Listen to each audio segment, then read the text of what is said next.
Hombre, todos. Pues les doy la bienvenida a esta segunda conferencia magistral de la Asociación Mexicana de Urbanistas. Les agradezco a todos por su amable tiempo de espera. Vamos a arrancar. Le cedo el uso de la voz a nuestro presidente, el arquitecto Juan Key. Adelante, arquitecto.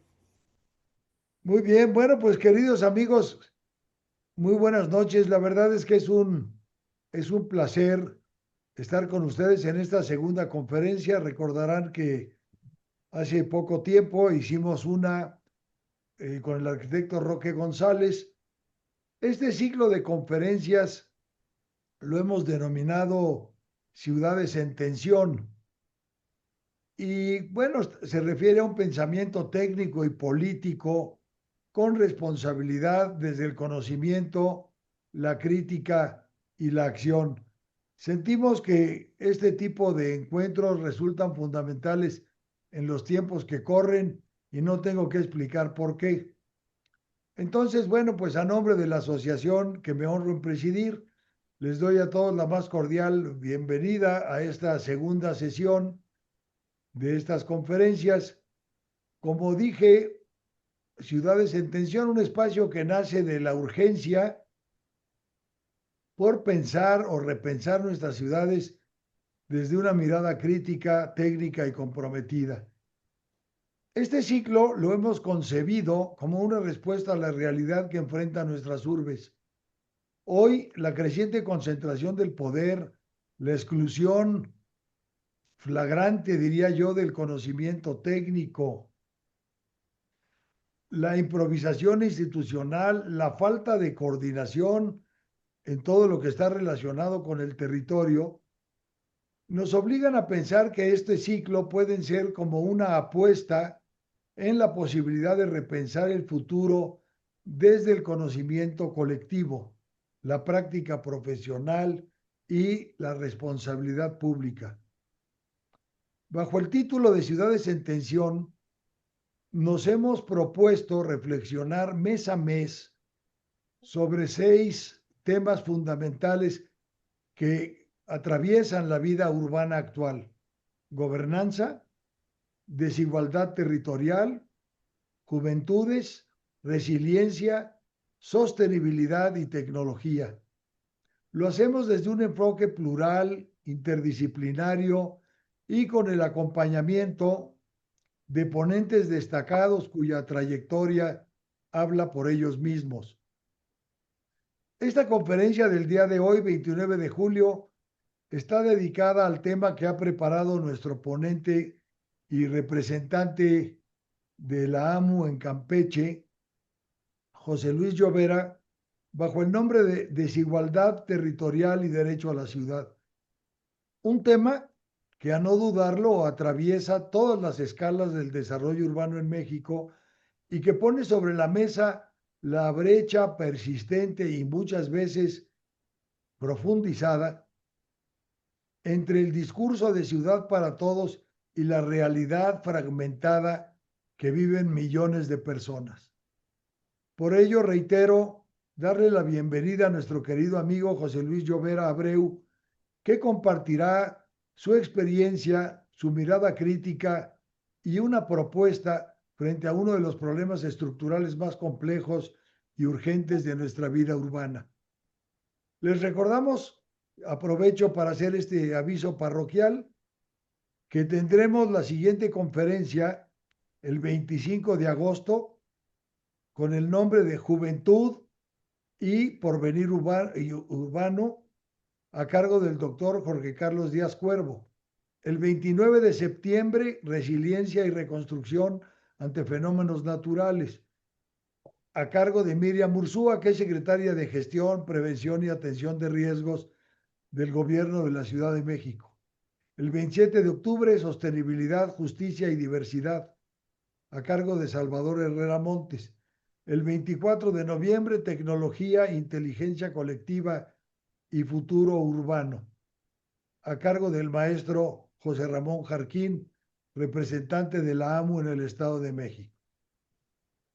No puedo omitir mencionar y aprovechar este foro amplio para recordarles que los días 5, 6 perdón, 5, 6, 7 y 8 de noviembre de este año, vamos a celebrar en la ciudad de Guanajuato nuestro congreso anual con el tema Urbanismo Participativo y Resiliente, la única solución para las ciudades olvidadas. Ahí lo que esperamos lograr es un encuentro sin precedentes donde confluyan especialistas, autoridades, estudiantes y comunidad y sociedad civil, por supuesto, para plantear propuestas que permitan generar en el corto plazo políticas públicas, no olvidando que el 60% de la población urbana de este país es población pobre que vive en barrios populares y que se encuentra en buena medida segregada e invisibilizada. Yo no puedo más que finalizar esta bienvenida, esta intervención, dándole las gracias a todos por acompañarnos, dándole las gracias a nuestro querido José Luis Llovera por aceptar ser ponente en esta ocasión y reiterarles el interés de que sigan sumando con nosotros en bien de nuestras ciudades. Adelante, Mónica, si eres tan gentil de presentar la semblanza de nuestro invitado de hoy. Gracias, con honor. José Luis Llovera Abreu es arquitecto por la Universidad Autónoma de Yucatán, con estudios profesionales realizados también en la Universidad de Tulane, New Orleans. Cuenta con una maestría en conservación por la Mackintosh School of Architecture, Glasgow School of Art, titulándose con distinción académica y doble mención honorífica. Posee además un diploma de políticas públicas y gobiernos locales por la Universidad Autónoma de Campeche. Con más de 25 años de experiencia, ha ocupado cargos clave en los 3 niveles de gobierno.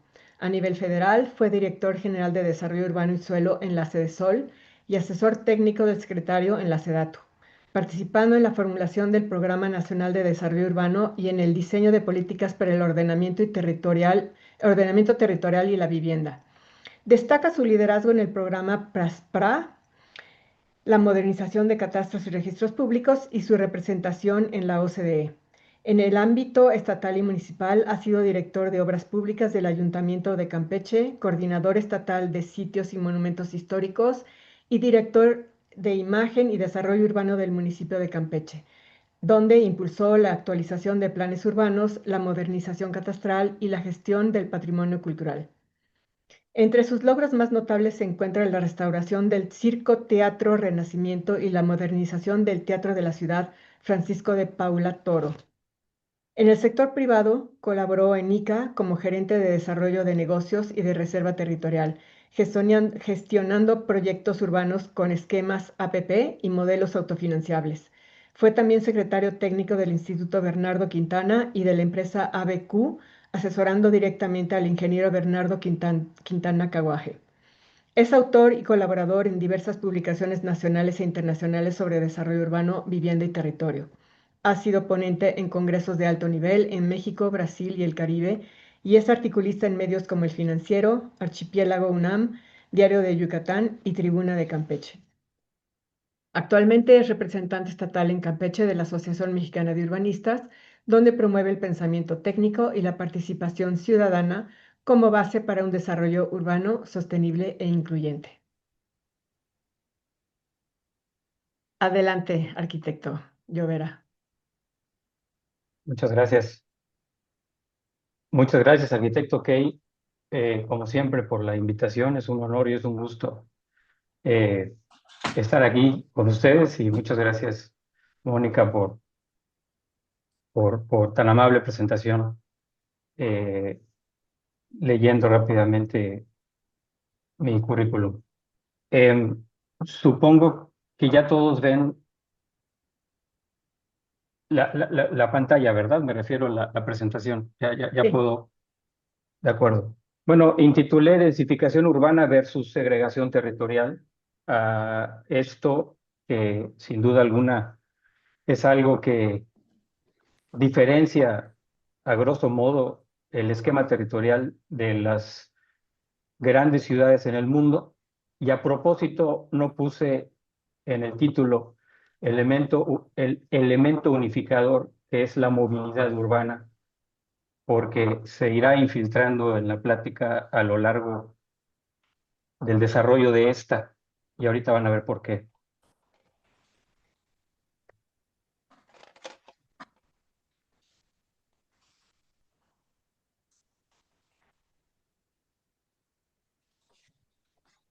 No, no puedo, Con las flechas del teclado, arquitecto, con la flecha hacia la derecha, avanza la presentación. ya, Ahí ahora está. sí. Bueno, primero recordar algunas cifras, ¿no? Bueno, evidentemente vivimos en un mundo urbano y nuestro sistema urbano nacional pues son más de 400 ciudades mayores a 15,000 habitantes. Pues las más pobladas ya sabemos cuáles son: el Valle de México, Guadalajara, Monterrey, Puebla, Tlaxcala y Toluca. 15 ciudades en México con más de 1 millón de habitantes. Digo, esto es más que suficiente para reconocer que México pertenece al universo mundial, perdón, al universo de ciudades, de países con ciudades mayores a 15,000 habitantes e incluso con urbes mayores al 1 millón de habitantes. La Unión Europea, pues, por supuesto que también es una de las zonas más urbanizadas del mundo. Solamente el Báltico y los Balcanes, creo que son los únicos que no tienen un centro de población mayor a 1 millón de habitantes. Tiene 447 millones de habitantes y se estima que el 75% vive en zonas urbanas. Es más o menos el mismo porcentaje que prevalece en nuestro país y es más o menos el mismo porcentaje que en general los grandes países con las grandes ciudades latinoamericanas como Brasil, y en el caso de Norteamérica, Estados Unidos, me regreso a Latinoamérica, México, tienen, ¿no? Arriba, entre un 70, 80, 85% de zonas urbanas en países, repito, predominantemente urbanos y cada vez menos rurales, con población rural. Pues recordemos rápidamente, bueno, cómo se urbanizan nuestras ciudades latinoamericanas, pues a través de las ordenanzas de Felipe de Borbón, y estas ordenanzas, estos planes territoriales, pues por supuesto que ya venían prediseñados, digamos así, de España, pues incluía todo: parques, plazas, árboles, comercios, viviendas, escuelas, hospitales, ¿no? Nuestros centros históricos, naturalmente, la gran mayoría, a pesar de que ha habido un éxodo de población durante los últimos años, desgraciadamente, y eso es precisamente lo que hay que propiciar, que la vivienda siga prevaleciendo en el porcentaje más alto que se pueda en los centros históricos, pero todavía la mayoría de nuestros centros históricos mexicanos, y si ahorita nos referimos al menos a las 11 que están inscritos en la lista de Patrimonio Mundial de la UNESCO, pues la gran mayoría cumple, ¿no? Todavía hay hospitales, todavía hay escuelas en estos centros, comercio sin duda, pues las mejores plazas, las más bonitas, los parques de barrio, los centros de barrio, las zonas arborizadas, etcétera, es lo que prevalece en estos centros históricos. ¿En qué momento se nos olvidó a todos los diseñadores de asentamientos humanos y arquitectos y urbanistas? Pues, ¿en qué momento se nos olvidó esto, no? ¿En qué momento se tergiversó el diseño urbano y en qué momento dejamos de diseñar para el ciudadano y dejamos de hacer ciudad? Pues posiblemente una de las principales razones fue el automóvil, ¿no? Sin duda alguna, la producción en serie, el coche, que sigue siendo un símbolo de estatus, sigue siendo algo aspiracional, y por ende, pues asfaltamos rampantemente nuestras ciudades precisamente para darle cabida al automóvil, y es cuando, en el caso mexicano, y creo que así pasó en la mayoría del mundo, pues tendemos a imitar el modelo norteamericano de urbanismo en donde todo está enfocado al vehículo y cada vez menos a las personas, ¿no? Estas casas en serie, que también es producto pues, de una influencia de la Revolución Industrial de Inglaterra, sin duda alguna, pues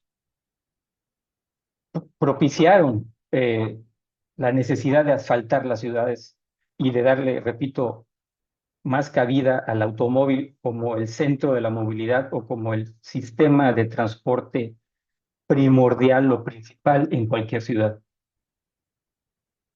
Bueno, esto genera o degenera en una segregación urbana, en el urban sprawl, que sin duda alguna pues es el común denominador de la mayoría de nuestras ciudades, ¿no? Ha sido una aglomeración urbana, yo le llamo un crecimiento desordenado, un crecimiento por adición, como si fuera impensado, como si fuera una reacción natural a simplemente seguir creciendo sin ninguna planificación y lo que es peor, con muy poco o sin ningún espacio público, sin estos parques, sin estas zonas arborizadas, sin estas sendas peatonales y todo siempre muy centrado al uso del vehículo. Nuestras ciudades son monofuncionales, se pudiera decir, cada vez más se reducen las opciones de movilidad no motorizada. Cada vez nos trasladamos más y más lejos y se restringe en muchas ocasiones los usos de suelo con esta monofuncionalidad, obligándonos a tenernos que trasladar de un área a otra en lugar de generar espacios multifuncionales y zonas dentro de la ciudad con varios o con diversos usos de suelo. En el caso mexicano, bueno, ha sido un crecimiento urbano disperso, sabemos de este fenómeno, esta explosión de construcción de vivienda que data de inicios de siglo, del siglo XXI, y la gran cantidad y el excesivo la excesiva explotación de suelo y la gran cantidad de vivienda alejada que se hizo en la ciudad, que muchas fungen hoy día como ciudades dormitorio, o simple y sencillamente siguen funcionando como tal, pero con un altísimo precio, haciéndolas ecológica y económicamente insustentables e insostenibles, ¿no? Esto, pues, debido a pues, una falta de planeación urbana, eh, sin duda alguna, y esto ha generado desarrollos habitacionales cada vez más alejados de las zonas urbanas y también asentamientos irregulares en zonas no aptas para el desarrollo urbano. Aquí ha habido una prostitución del suelo también, aquí también se ha comerciado con el suelo barato y también, sin duda alguna, tenemos que reconocer que hay un fuerte ingrediente de corrupción al momento de los cambios de uso de suelo o al momento de dar los permisos y licencias de construcción en zonas precisamente no aptas para el desarrollo urbano y cada vez más alejadas de las ciudades. La ciudad hoy día, bueno, ¿a qué aspiramos, no? Digo, aquí vemos en esta gráfica muy elocuente, ¿no?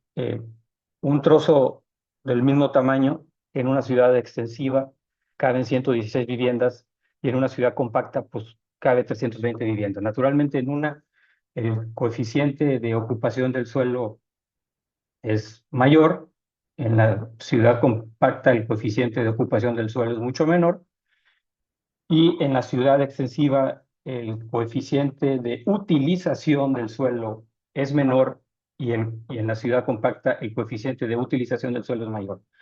Y pues naturalmente es irnos para arriba, ¿no? Este modelo al cual aún somos reacios de la vivienda vertical para un mejor aprovechamiento del suelo, para tener más áreas verdes, eh, con costos de redes y servicios menor, pues todavía no permea, todavía no hemos sabido, como urbanistas y desarrolladores territoriales, venderlo bien.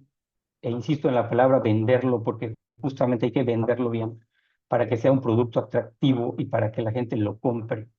Y por ende, pues nuestra ciudad cada vez sea menos extensa y más compacta. Digo, aquí tenemos, todos lo conocemos, el plan de Ildefonso Cerdá para las famosas macromanzanas en Barcelona, No estoy diciendo que hagamos exactamente lo mismo, pero pues No se ven las gráficas. no sé si Sí se ve la pantalla. Está el ¿sí se plan, ve? ¿verdad? Manzana. Oh, ok. Sí, ok. Sí, digo, no se trata de que hagamos exactamente lo mismo, pero es solamente para graficar o para ilustrar eh, lo, un buen uso mixto de suelo y cómo una ciudad densamente poblada como Barcelona, pues ha sido tan exitosa en su esquema urbano y el cual creo que más que imitar, debemos reinterpretar, debemos de adaptar a nuestra cultura latinoamericana. Eh, Pasar de esto, un ambiente lleno de casas, abigarrado de vivienda, a esto que es pues básicamente el mismo número de casas, aún siendo una imagen en donde la ciudad es dispersa, pero aquí ya hay una polifuncionalidad, aquí ya se ven usos mixtos, aquí ya se ven parques, aquí ya se ven zonas arborizadas, aquí ya se ve incluso la vivienda vertical, pues creo que es a lo que pudiéramos aspirar, ¿no? Para reconvertir o para mejorar nuestras urbes mexicanas. También algo muy importante, ¿no? La movilidad, como lo dije al principio. La movilidad es el eslabón, es es el link, es el vínculo que definitivamente hace que una ciudad funcione, sea esta una ciudad dispersa o sea esta una ciudad compacta.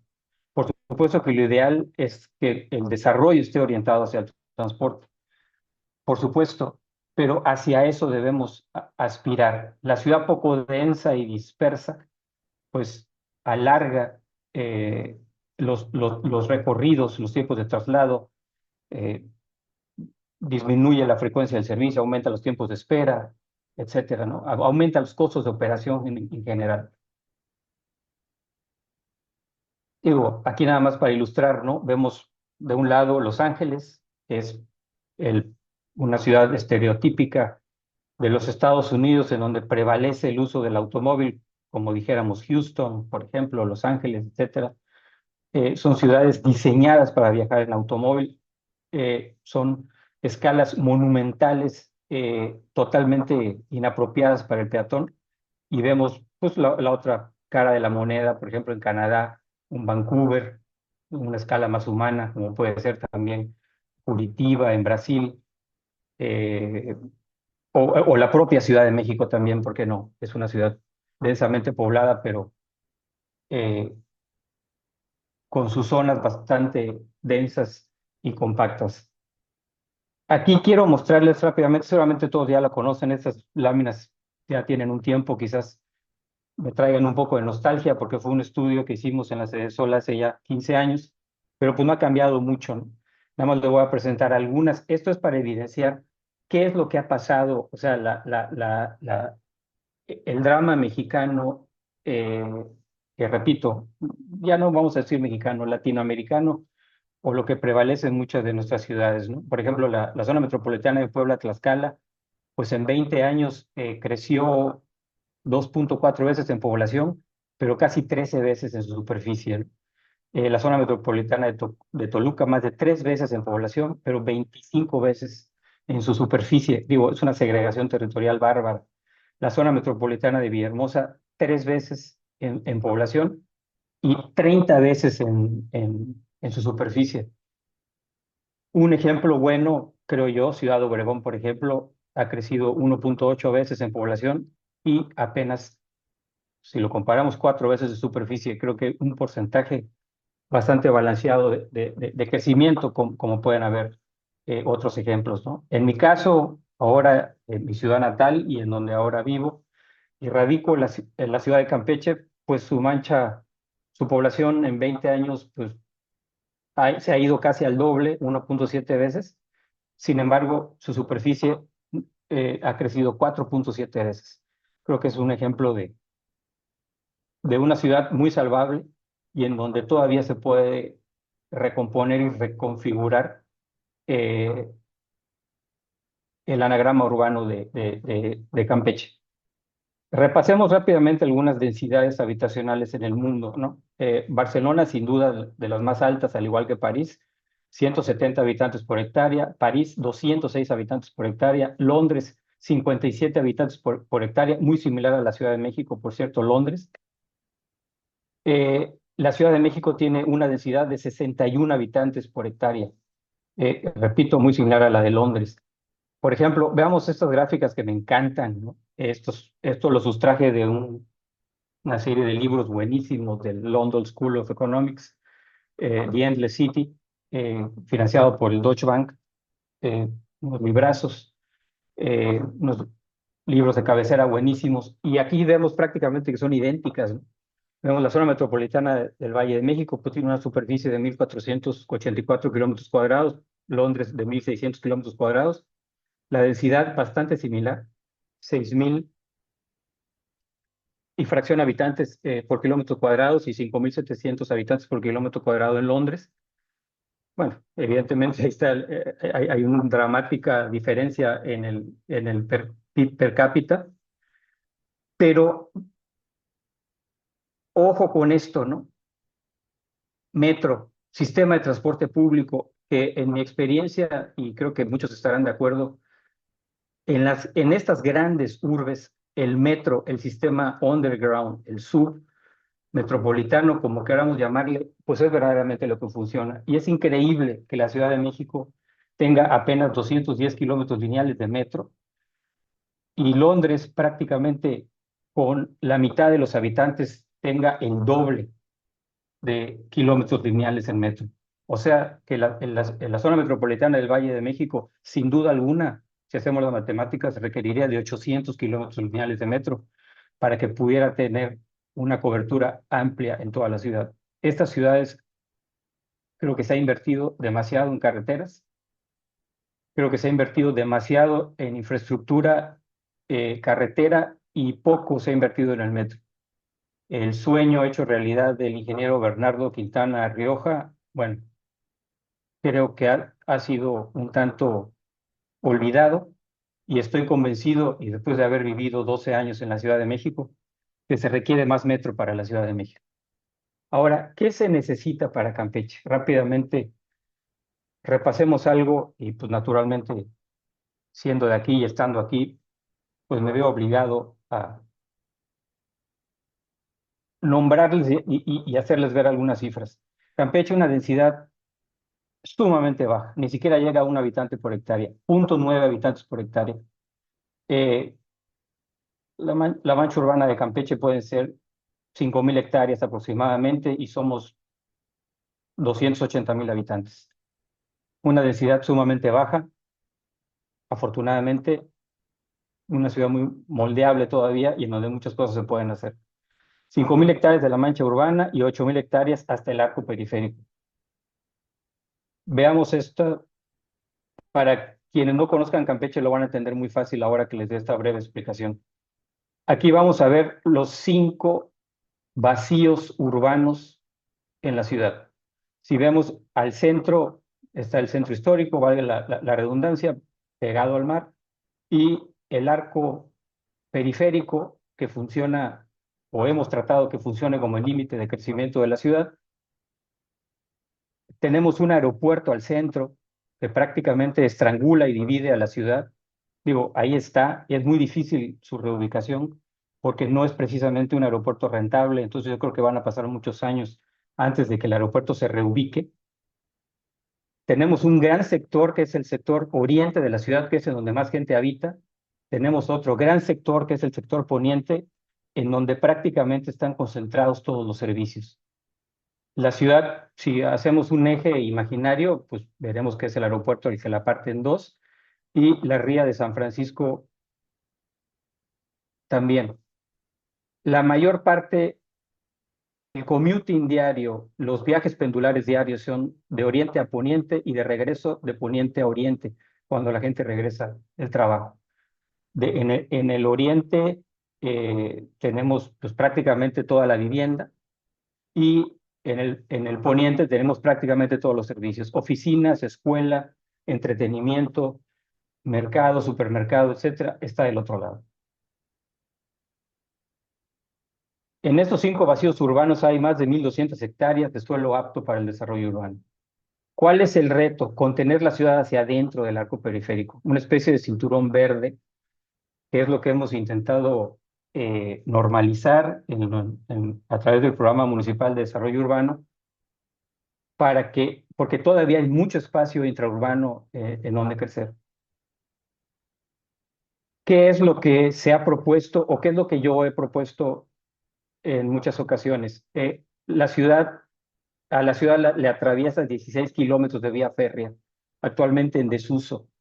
Todo esto que ven, literalmente ahí hay una vía del tren que, repito, está en desuso. En su momento se usó para transportar combustóleo de Lerma hacia Valladolid, Yucatán. Ya no se usa para eso, todo se hace vía buquetanque. Y ese combustóleo es para alimentar la termoeléctrica de Lerma y también la termoeléctrica de Yucatán. Las termoeléctricas de Yucatán. Hoy día, repito, esos 16 kilómetros de vía férrea están en desuso y creo que bien pudieran aprovecharse como la columna vertebral del sistema de transporte público de la ciudad. Viene Tren Maya. El Tren Maya está ubicado justo ahí, en el arco periférico, y afortunadamente digo afortunadamente porque sin duda alguna podrá tener sus asegúnes, podrá tener sus ventajas y sus desventajas, pero para llegar o hacer llegar a los turistas o a los visitantes, a las personas que lleguen al Tren Maya, se hizo un DRT, le llaman tren ligero, más bien es un DRT, que va de la estación del Tren Maya hasta prácticamente el centro histórico de la ciudad. Aquí ya tenemos un sistema de transporte norte-sur. Yo creo que complementando este-oeste sería la culminación y sería la solución absoluta a la movilidad en la ciudad de Campeche.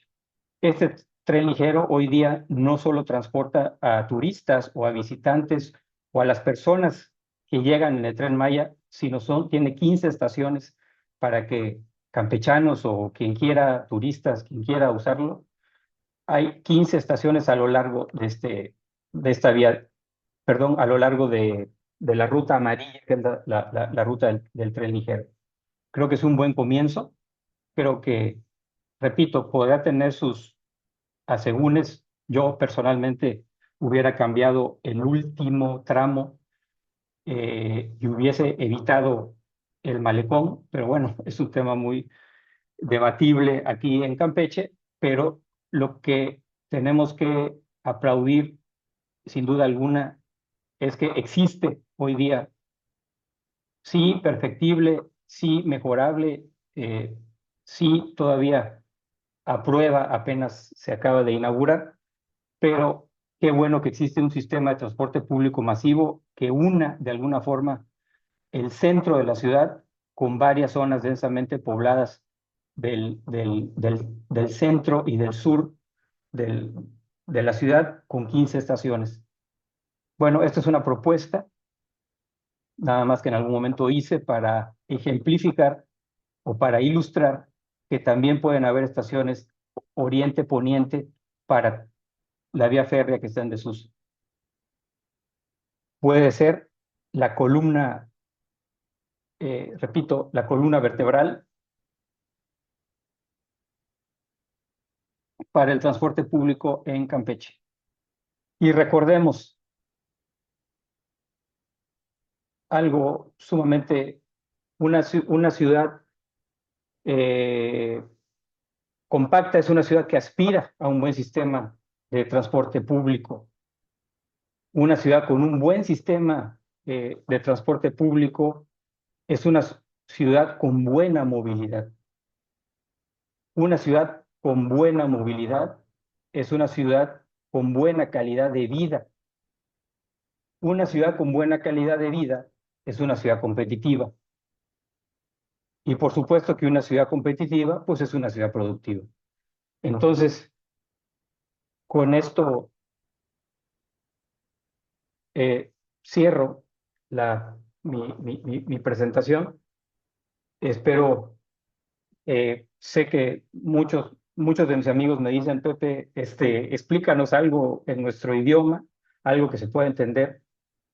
Traté de que así fuese la presentación para que verdaderamente se entiendan las ventajas y desventajas y las características muy a grosso modo y de forma muy sucinta de cuáles son las ventajas y desventajas de una ciudad compacta y de una ciudad segregada. Pues aquí termina mi presentación y les agradezco a todos de su atención. José Luis, bueno, pues yo te felicito porque la presentación me parece muy clara, es contundente en cuanto a la comparación de las ventajas que ofrece un modelo y otro. Creo que Campeche se ha salvado todavía de ese desarrollo depredador expansivo del que tú hacías referencia en otras ciudades del país. El crecimiento poblacional, desgraciadamente, sigue siendo menor al crecimiento y a la expansión urbana desordenada, pero como bien dijiste, la ciudad tiene posibilidades de volverse más compacta. El sistema de transporte que planteas indiscutiblemente sería un elemento no solo integrador, sino un elemento que favorezca el que la ciudad se haga compacta en torno a... En fin, yo creo que en el momento que estamos viviendo, y yo haría referencia al problema que se está presentando en la Ciudad de México, que tiene más un carácter político que un carácter urbano real. La realidad es que muchos de los conceptos que tú planteas y que yo te agradezco que nos los compartas, son aplicables en cualquier urbe y por supuesto en la capital del país o en cualquiera de las grandes ciudades que integran el territorio. Yo la verdad me siento muy complacido de tu participación, te agradezco mucho y creo que valdría la pena ahora abrirnos a preguntas que te puedan hacer pues nutrido grupo de participantes que se han interesado en tu conferencia. Así que sin más preámbulo, yo diría que vayamos dándole el uso de la voz a quienes quieran hacerlo. Solo les rogaría una cosa, siendo tantos, les agradecería que sus participaciones sean preguntas o observaciones y no una conferencia de la conferencia. Perdón que lo diga así, pero en beneficio del tiempo de todos, yo diría, tomémonos un minuto por participante. Raúl Villalobos. Sí, muchas gracias, Juan. Felicitar al conferencista por su trayectoria de trabajo. Al hablar del automóvil, estamos agazapados en la vivienda porque no tenemos una interacción entre los espacios públicos de trabajo, educación, recreación, etcétera. La alta densidad no es el resultado para evitar este concentrado, este desconcierto y falta de credibilidad en un presente y en un futuro congruente. Realmente una de las soluciones que él propone, esa última, es excelente. Ojalá y esos espacios y esas hectáreas, ¿verdad?, pudieran ocuparse, porque es un fenómeno que sucede en toda la República. El suelo, las propiedades, los dueños de esos terrenos, los intereses creados, que no permiten que estos grandes proyectos, ¿verdad?, para hacerlos perfectibles y mejorarlos, se ejecuten. Yo pongo en comparación dos puntos importantes en la Ciudad de México. El metro Tlalpan en 1970, a mí me pareció extraordinario como una solución al transporte, que debió de haberse repetido en ese momento con más intensidad y continuidad. Aquí nosotros en Saltillo, Coahuila, tenemos el distribuidor vial, que se hizo en el 2000 y ya fue rebasado. O sea, necesitamos hacer que estos proyectos y, digamos, la vivencia de los habitantes sea habitable. Y por último, las hectáreas que él maneja de diferentes países, de 170 hectáreas, 70 habitantes por hectárea, 152, 71, concluyo, pues si así vamos, yo creo que va a estar muy complicado cuando sea de 500 habitantes por hectárea, ¿verdad? Porque no tenemos, digamos, un proyecto de continuidad y de planeación efectivo. Gracias, felicidades.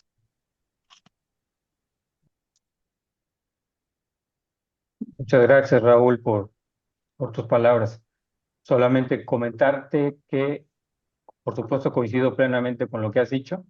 Y sí es cierto que la movilidad hoy día, si ya la ciudad está segregada y ya no podemos, digamos, hacer borrón y cuenta nueva, ¿no? Porque es imposible, digo, esto no es una maqueta que uno pueda hacer y deshacer. Además, cuesta mucho dinero demoler y volver a construir, etcétera. Pues yo creo que la movilidad, justamente como dije al inicio de la presentación, es la clave para hacer proyectos de vivienda atractivos. La conectividad, la movilidad y la conectividad, aún fuera a través del automóvil. Pero si podemos hacer que sea a través del automóvil y que se puedan Yo combinar ejes no agregaría motorizados, nada estaría más maravilloso. en la presentación que hace José Luis. Yo creo que el factor planeación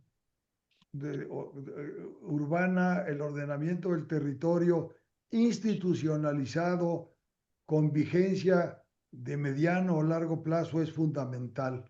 Tenemos institutos de planeación en muchas partes del país, pero la mayoría, desgraciadamente, son a modo de la autoridad administrativa. Esta visión que plantea José Luis de estos espacios que todavía podrían ser susceptibles de desarrollo, deben estar sometidos a un plan muy puntual que cuente con el escrutinio de los ciudadanos y que se vaya dando en el tiempo de modo que haya congruencia entre el desarrollo urbano, el desarrollo social y el desarrollo económico de la ciudad. ¿Alguien más?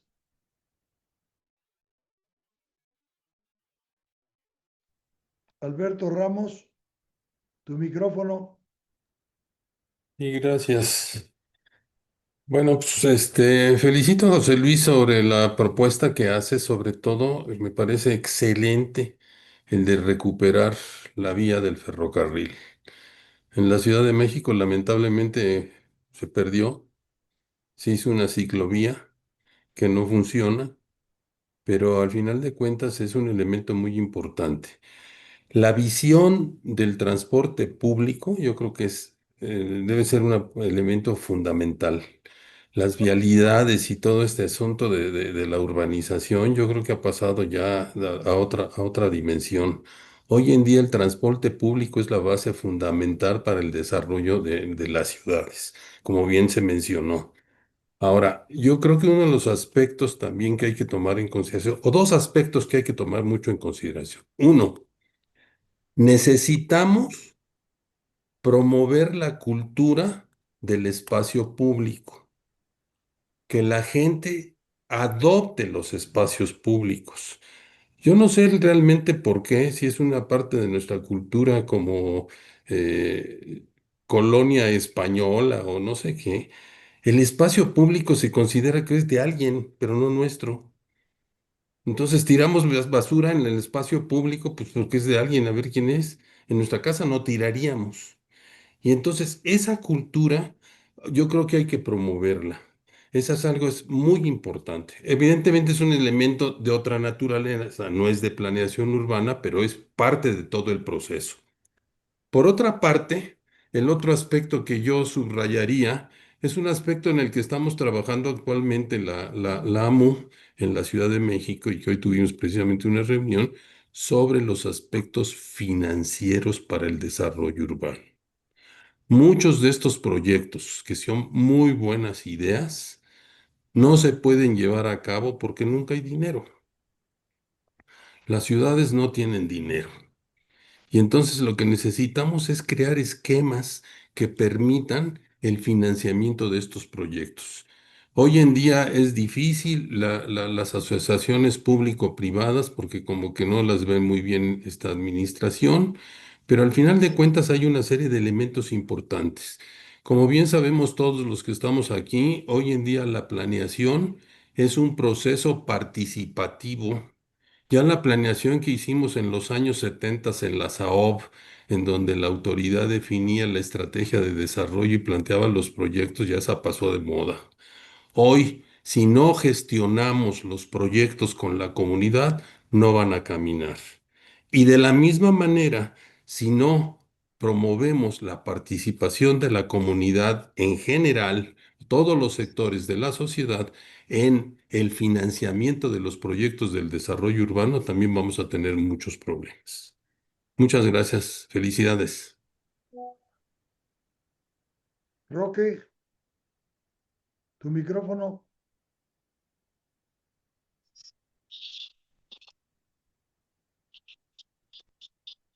Tu micrófono, Roque. Mi micrófono ya quedó. No, felicidades, José Luis, y qué gusto verte. Mira, me parece extraordinaria la propuesta, yo creo que es muy importante y simplemente enfatizaría lo que mencionaba Alberto.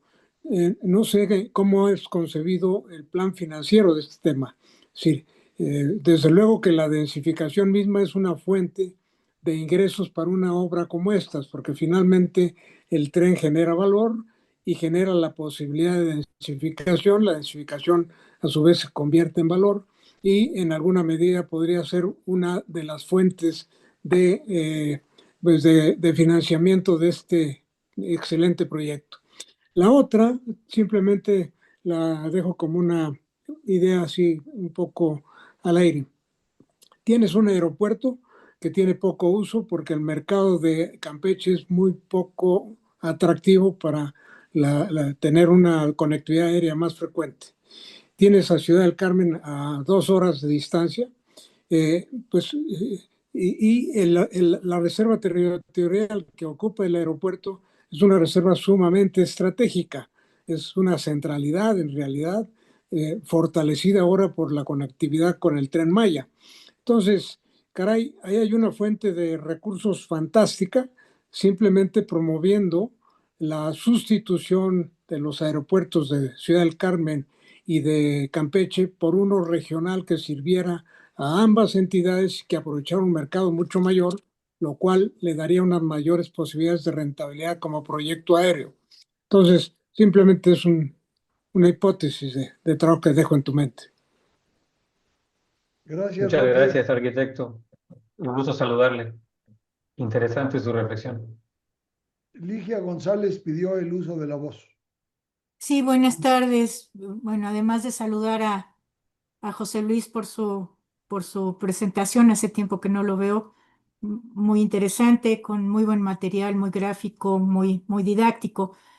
Quisiera hacer un par de comentarios nada más, uno muy puntual sobre un caso particular que tiene que ver con la idea de pensar que el arco, esta vialidad periférica, es una limitante para la expansión urbana. Pienso diferente, pienso que en todas las ciudades del país, cuando se abre un arco, si no se toman las previsiones indispensables, es una forma de abrir al crecimiento y de generar expansión. Entonces, no quiero decir que no deba haber un arco o un libramiento, sino que al hacerlo habría que tomar medidas no solo de movilidad, sino de usos del suelo. Y en ese sentido, el arco debería de ser protegido el derecho de vía, pero los terrenos que están a lo largo del arco deberían de tener un uso de suelo intensivo inmediato agrícola o forestal o de otro, pero intensivo y que se note y que se explote de una manera muy regular. Es una manera de evitar que se empiecen a abrir fraccionamientos a lo largo del arco. Y lo otro tiene que ver con este asunto de la planeación. Yo creo que aquí todos los que estamos compartimos un grado de frustración porque pues no se puede hacer lo que realmente sabemos que se tiene que hacer o que se ha planificado. Y creo que tiene que ver con la forma de, primero, por una circunstancia muy particular, que es la falta de continuidad. Para que haya desarrollo y planeación y para que haya efectos de la planeación, pues hay que operar esa planeación durante 5, 10, 20 años, porque los proyectos, sobre todo de esta escala, llevan mucho tiempo y nuestro sistema de administración pública, municipal y estatal, pues cambia la historia del país a cada ratito. Y entonces yo creo que es muy importante razonar mucho y tratar de fortalecer la idea de la planeación y gestión, planeación-gestión. Esto es lo que tenemos que hacer y esto es lo que hay que administrar. Aquí es donde hay que canalizar recursos en un esquema de continuidad. Para eso tendría que haber tal vez algún consejo, gente que supervise y que vaya viendo con académicos, con expertos, con funcionarios públicos, con ciudadanos, que vayan supervisando el desarrollo del plan. Eso requiere cierta organización y cierta decisión, pero pensar que es un problema de planeación, sí, efectivamente de planeación, pero es de planeación y gestión simultánea, ¿no? Gracias, Ligia. De nada, Perdón, gracias. pero el tiempo nos Es pide todo. Gracias, perdón. arquitecta Ligia, mucho gusto Saludos, verte. José Luis. Saludos. ¿Alguna otra participación?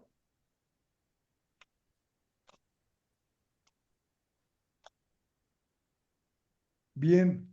A ver, yo le pediría entonces a José Luis, que tan generosamente nos ha regalado este tiempo y esta presentación, si es tan amable de concluir esta reunión con algún comentario, recomendación, entendidos de que vamos a seguir teniendo pláticas, que muchos comentarios se vertieron en el chat, que yo le pediría a Ivonne que por supuesto los compartamos con José Luis para, de ser posible, retroalimentar la plática del propio José Luis y redondearla con los comentarios finales.